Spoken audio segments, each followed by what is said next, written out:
Adolfo López Mateos. Fue presidente de México del 1 de diciembre de 1958 al 30 de noviembre de 1964. Nació el 26 de mayo de 1910, en el Estado de México. Fue el último de 5 hijos de Elena Mateos, que se dedicaba a la enseñanza, y de Mariano López, que era dentista.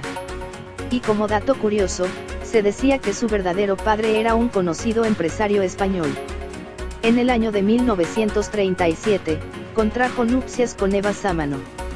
En 1915, realizó sus estudios en el Colegio Francés, después estudió el bachillerato en el Instituto Científico y Literario, en el año de 1926, donde el director fue Eduardo Vasconcelos Pérez, hermano de José Vasconcelos, donde en 1929, fue orador de la campaña presidencial de este.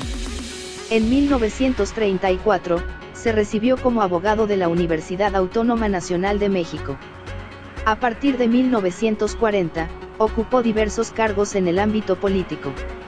En 1941, fue secretario general de la Dirección de Educación Extraescolar de la Secretaría de Educación Pública. En 1942, integró el consejo de redacción de una revista. En 1944, fue profesor de la primaria y secundaria donde él estudió. En 1946, fue director del bachillerato.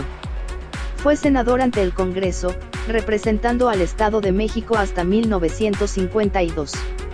Fue secretario general del Partido Revolucionario Institucional, y coordinó la campaña presidencial de Ruiz Cortines en 1951. De 1952 a 1957, se hizo cargo de la Secretaría del Trabajo y Previsión Social. El 17 de noviembre de 1957, fue candidato del Partido Revolucionario Institucional. Tomó el cargo de presidente de México el 1 de diciembre de 1958, a los 48 años de edad. Movimientos sociales. El movimiento ferrocarrilero de 1959, se movilizó en torno a demandas salariales.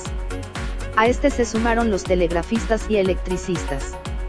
La respuesta del gobierno fue la represión violenta y el encarcelamiento de más de 5.000 activistas. El movimiento revolucionario del magisterio de 1959, demandaba mejoras salariales argumentando el encarecimiento de la vida. Fue dirigido por Otón Salazar, donde realizaron huelgas y movilizaciones con participación de intelectuales, maestros, profesionistas y miembros de otros sindicatos. Durante su gobierno, se construyó el Instituto para la Seguridad y Servicios Sociales de los Trabajadores del Estado, ISSSTE. En 1960, nacionalizó la industria eléctrica, ya que anteriormente dicha industria fue controlada por otras empresas del extranjero. A él se le atribuye incluir en la Ley Federal de los Trabajadores al Servicio del Estado, el pago de aguinaldo en el mes de diciembre, que buscaba equiparar a nivel constitucional, los derechos de los trabajadores públicos.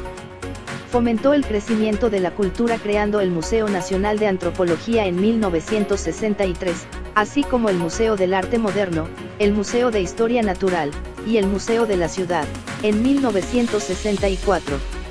En 1959, creó la Comisión Nacional de los Libros de Texto Gratuitos, encargada al escritor Martín Luis Guzmán.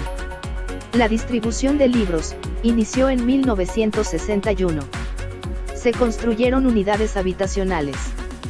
Se modernizaron aeropuertos y las redes telefónicas. Se conectó el ferrocarril de la ruta Chihuahua-Pacífico del Norte, de México con la costa del Pacífico. El crecimiento económico del país se dio realizando ajustes fiscales, para mantener la inversión extranjera y atraer a más países, y fomentó el turismo. Mantuvo los precios con respecto al sexenio anterior. Creó la empresa industrial de abastos SADCB, que después se transformó en lo que se conoció como CONASUPO. Persuadió al Comité Olímpico Internacional, para que México fuera sede de las 19ª Olimpiadas, que se realizaron del 12 al 27 de octubre de 1968. Hizo gestiones para la reintegración del chamizal al territorio mexicano. Contribuyó para la firma del Pacto de Tlatelolco. Como dato relevante, cabe mencionar que durante su gobierno, se dio un primer intento de reforma electoral, para garantizar la legitimidad de los partidos reconocidos oficialmente hasta ese momento.